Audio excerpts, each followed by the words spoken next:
आपको ड्राइवर अच्छा चाहिए, आपको सिक्योरिटी गार्ड अच्छा चाहिए, आपको धोबी अच्छा चाहिए, आपको नाई अच्छा चाहिए, आपको मोची अच्छा चाहिए, आपको डॉक्टर अच्छा चाहिए, आपको टीचर अच्छा चाहिए, तो देश के लिए उसी तरीके से अच्छा नेता भी चुनिए, अच्छा सांसद चुनिए, अच्छा विधायक चुनिए। वोट आंख बंद करके मत दीजिए, सोच समझ कर वोट करिए और पुराने इतिहास को समझ लीजिए। भारत का जब विभाजन हुआ था उस समय सब लोग, ज्यादातर लोग, चाहे वो बाबा साहब अंबेडकर हो, चाहे सरदार पटेल हो, चाहे वो श्यामा प्रसाद मुखर्जी हो, सब लोग यही कह रहे थे जब पाक नापाक के आधार पर विभाजन हो रहा है तो पूरी तरीके से विभाजन करिए। जब रिलीजन के आधार पर विभाजन हो रहा है तो ठीक है, जो पाक है उनको पाकिस्तान भेज दीजिए, लेकिन वहां के सारे नापाक यहां बुला लीजिए। हिंदुस्तान सारे नापाक लोगों का होगा और पाकिस्तान सारे पाक का होगा। लेकिन नहीं, नेहरू जी ने वो नहीं मानी, गांधी जी के ऊपर दबाव बनाया और उसका नतीजा हम आज भी भुगत रहे हैं। भारत में कुल 55 साल कांग्रेस ने राज किया है। 55 साल में से 2 साल अगर शास्त्री जी को निकाल दीजिए तो 53 साल नेहरू परिवार ने राज किया। और क्या क्या किया नेहरू जी ने? 15 कांग्रेस की उस समय कमेटीज थी, उसमें से 12 ने कहा कि सरदार पटेल को प्रधानमंत्री बनाना चाहिए। 3 ने अपना जवाब भी नहीं भेजा, यानी 3 ने नोटा दबा दिया। नेहरू जी के पक्ष में एक भी वोट नहीं, लेकिन जिद करके प्रधानमंत्री कौन बन गए? नेहरू जी। डॉक्टर अंबेडकर को चुनाव हरवा दिया और बाद में इस्तीफा देने के लिए मजबूर कर दिया। श्यामा प्रसाद मुखर्जी को इस्तीफा देने के लिए मजबूर किया, बाद में कश्मीर में जेल में डाल दिया, उसके बाद उनका मृत शरीर बाहर आया। कुछ लोग ये भी कहते हैं कि डॉक्टर श्यामा प्रसाद मुखर्जी को स्लो पॉइजन दिया गया। कुछ लोग ये भी कहते हैं कि सरदार पटेल को भी स्लो पॉइजन दिया गया। कुछ लोग ये भी कहते हैं डॉक्टर अंबेडकर को भी स्लो पॉइजन दिया गया। दीनदयाल उपाध्याय जी की डेड बॉडी उत्तर प्रदेश के मुगल सराय में मिली थी, वो आप सबको पता ही है। भारत के संविधान में भगवान राम के, कृष्ण के चित्र थे, नटराज के चित्र थे, गौतम बुद्ध के चित्र थे, भगवान महावीर के चित्र थे, हनुमान जी का चित्र था, शिवाजी महाराज का चित्र था, सबके चित्र थे। किसने हटवा दिया? नेहरू जी ने। संस्कृत राष्ट्रभाषा बननी थी, डॉक्टर अंबेडकर ने संस्कृत को राष्ट्रभाषा बनाने के लिए प्रस्ताव भी पास किया, उनका प्रस्ताव फेल किसने कराया? नेहरू जी ने। भारत को जो झंडा डिजाइन हुआ था, नेशनल फ्लैग, वो भगवा कलर का था, उसमें ओम लिखा हुआ था, भगवा झंडा ओम निशान। किसने विरोध किया? नेहरू जी ने। दूसरा झंडा डिजाइन हुआ भगवा रंग का झंडा, उसमें वंदे मातरम, किसने विरोध किया? नेहरू जी ने। भारत का जब नेशनल एंथम डिसाइड हो रहा था, राष्ट्रगान, तो सब एक मत से कह रहे थे क्योंकि पूरा पूरा फ्रीडम स्ट्रगल वंदे मातरम से हुआ है, तो हमारा जो राष्ट्रगान होना चाहिए वो भी वंदे मातरम होना चाहिए। किसने विरोध किया? नेहरू जी ने। और क्या किया? जनगण मन को राष्ट्रगान बनवा दिया। जब देश के नाम की बात आई तो ये हुआ, भाई भारत है तो भारतीय होना चाहिए, लेकिन India that is Bharat, Bharat का नाम इंडिया भी रखवा दिया। किसने? नेहरू जी ने। क्योंकि उस समय नेहरू जी की चलती थी, कांग्रेस की चलती थी, ज्यादातर मेंबर संविधान सभा में कांग्रेस के थे, तो नेहरू जी का एक तरीके से पूरा उनके ऊपर कंट्रोल भी रहता था। आर्टिकल 35 है, किसने जुड़वाया संविधान में? नेहरू जी ने। नतीजा क्या हुआ? कश्मीर के जो हिंदू थे वो 3rd क्लास सिटीजन हो गए। आर्टिकल 370 संविधान में किसने जुड़वाया? नेहरू जी ने। नतीजा क्या हुआ? अलगाववाद बढ़ा, आतंकवाद बढ़ा, कश्मीरियों का नरसंहार हुआ, बहन बेटियों का बलात्कार हुआ, हजारों सैनिक मारे गए, हजारों हमारी बहन बेटियां विधवा हो गई, पलायन हुआ। किसके कारण? आर्टिकल 370 के कारण। संविधान का आर्टिकल 13 कहता है सारी कुरीतियां खत्म करना है, सारी कुप्रथाएं खत्म करना है। कभी नेहरू जी ने उस पर संसद में चर्चा ही नहीं किया, इसलिए जितनी विदेशी कुरीतियां मुगलों के समय से चल रही थी वो यथावत चलती रही। आर्टिकल 25 में एक प्रोपोगेट वर्ड किसने जुड़वाया था? नेहरू जी ने। नतीजा क्या हुआ? पूरे देश में धर्मांतरण हुआ और आज की डेट में 9 राज्यों में, 200 जिलों में, 900 तहसीलों की डेमोग्राफी बदल चुकी है। आर्टिकल 30 माइनॉरिटी का कॉन्सेप्ट किसके कहने पाया? नेहरू जी के कारण। अल्पसंख्यक बहुसंख्यक का जो खेल चल रहा है, जो तुष्टीकरण चरम पे है, वो संविधान में एक आर्टिकल 29-13 जो माइनॉरिटी शब्द आया उसके कारण है। और इसके मूल प्रणेता, इसके डिजाइनर कौन है? नेहरू जी। कभी नेहरू जी ने जो गुलामी के नाम चल रहे हैं भारत में उसको हटाने का प्रयास नहीं किया। एक भी गुलामी का नाम नेहरू परिवार ने नहीं हटाया।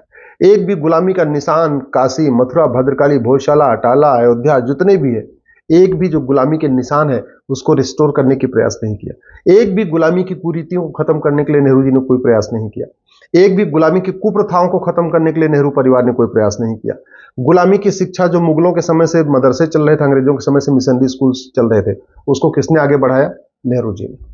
गुलामी की जो चिकित्सा व्यवस्था है उसको मजबूत किया, और भारत की चिकित्सा व्यवस्था को बर्बाद करने के लिए कानून किसने बनाया? 1954 में नेहरू जी ने। भारत में 1894 में लैंड एक्विजिशन एक्ट बन गया था। अंग्रेजों ने पूरे देश की जमीन मिशनरीज को बांट दिया था। मुस्लिम्स को जमीन नहीं मिली थी, हालांकि उसके पहले मुगलों समय में सारी जमीनें मुस्लिम्स को मिल चुकी थी, लेकिन फिर 1954 में वक्फ एक्ट बना के नेहरू जी ने वक्फ बोर्ड गठित कर दिया।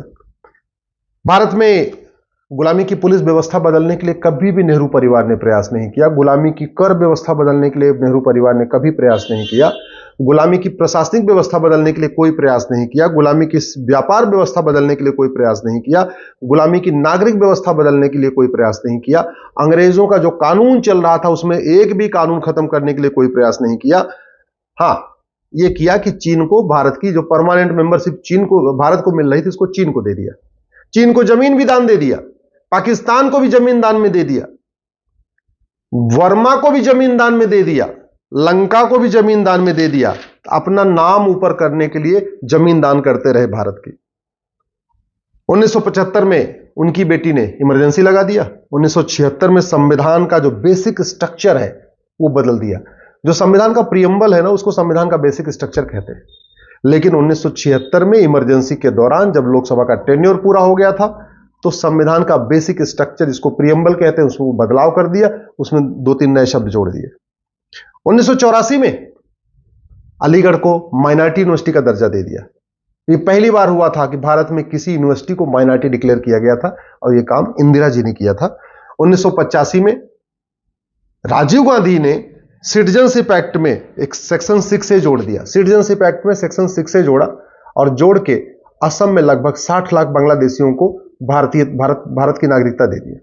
याद रखिएगा, 1985 में, जब 1984 में जो चुनाव हुआ, उस समय राजीव गांधी जी को 404 सीट मिली थी, और अगले ही साल 1985 में सिटीजनशिप एक्ट में सेक्शन 6A जोड़ दिया, और असम में लगभग 60 लाख बांग्लादेशियों को नागरिकता प्रदान कर दिया। साबानो का फैसला आया, उसके अगले ही साल 1986 में अपने 404 सीट का उपयोग किया और सुप्रीम कोर्ट का फैसला पलट दिया।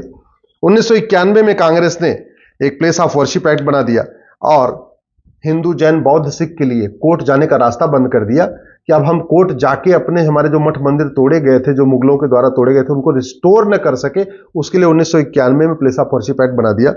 हिंदुओं को आपस में बांटने के लिए, हिंदुओं को, हिंदू, जैन, बौद्ध, सिख को आपस में बांटने के लिए और मुस्लिम और क्रिश्चियंस को विशेष फायदा पहुंचाने के लिए 1992 में माइनॉरिटी कमीशन एक्ट बना दिया। 1995 में जो वक्फ एक्ट नेहरू जी ने बनाया था 1954 में, उसको वापस लिया और बहुत ही खतरनाक 1995 में वक्फ एक्ट बना दिया।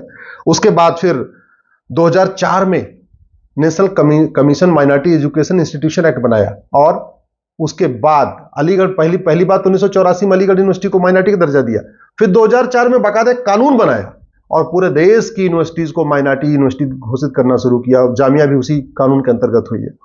2010 में कानून बनाया FCRA।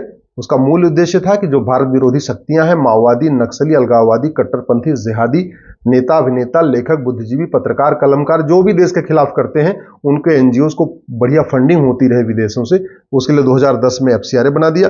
2012 में राइट टू एजुकेशन एक्ट को बदला, मदरसों को राइट टू एजुकेशन एक्ट के दायरे से बाहर निकाल दिया। इसका मतलब ये हुआ कि जो शिक्षा अधिकारी हैं, एजुकेशन ऑफिसर्स होते हैं, वो जाके ये ना देख पाए कि मदरसों में क्या पढ़ाया जाता है, मदरसों में कौन पढ़ा रहा है, मदरसों का सिलेबस क्या है, मदरसों का करिकुलम क्या है। इसके लिए 2012 में बाकायदा मनमोहन सिंह जी की सरकार ने, या सोनिया गांधी जी, उसको सरकार कह लीजिए, उन्होंने राइट टू एजुकेशन एक्ट को ही बदल दिया। 2013 में वक्फ एक्ट को असीमित शक्ति दे दिया। 2013 में जैन को भी अल्पसंख्यक घोषित कर दिया। तो अगर आप ध्यान से देखें तो 53 साल राज किया कांग्रेस ने, उसमें 50 से ज्यादा ऐसे घटिया कानून बनाए जिसका मुख्य उद्देश्य था कि भारत की संस्कृति बर्बाद हो जाए, सनातन धर्म बर्बाद हो जाए, भारत धीरे धीरे गुलामी की ओर चलता जाए और दोबारा भारत पे फिर से कब्जा हो जाए। ऐसे लोगों का जो न भारत को मानते, न भारत की संस्कृति को मानते, न भारत की परंपरा को न मानते, न भारत के ज्ञान विज्ञान को मानते। मेरा आपसे निवेदन है, आंख बंद करके वोट मत करिए। जैसे आप अच्छा ड्राइवर ढूंढते हैं, अच्छा मोची ढूंढते हैं, अच्छा धोबी ढूंढते हैं, अच्छा नाई ढूंढते हैं, अच्छा डॉक्टर ढूंढते हैं, अच्छा टीचर ढूंढते हैं, वैसे ही अच्छी सरकार भी चुनिए। अच्छी सरकार चुनेंगे तो देश का भविष्य सुरक्षित होगा। और एक बात याद रखिएगा, आज के नेता 25 साल के बाद आपका घर बचाने नहीं आएंगे। आज के नेता आज भी आपका घर बचाने नहीं आएंगे, लेकिन आज का अच्छा कानून 25 साल के बाद, 25 पीढ़ियों के बाद भी आपकी 25 पीढ़ियों को भी बचाएगा। इसलिए वोट करिए, लेकिन मुद्दों के आधार पर वोट करिए, अच्छे कानूनों के लिए वोट करिए। कानून अच्छा बनेगा, व्यवस्था अच्छी होगी, व्यवस्था अच्छी होगी, सोच अच्छी होगी, सोच अच्छी होगी, भारत में शांति समृद्धि आएगी। नहीं तो याद रखिएगा, अगले 25 साल के बाद भारत की बर्बादी निश्चित है।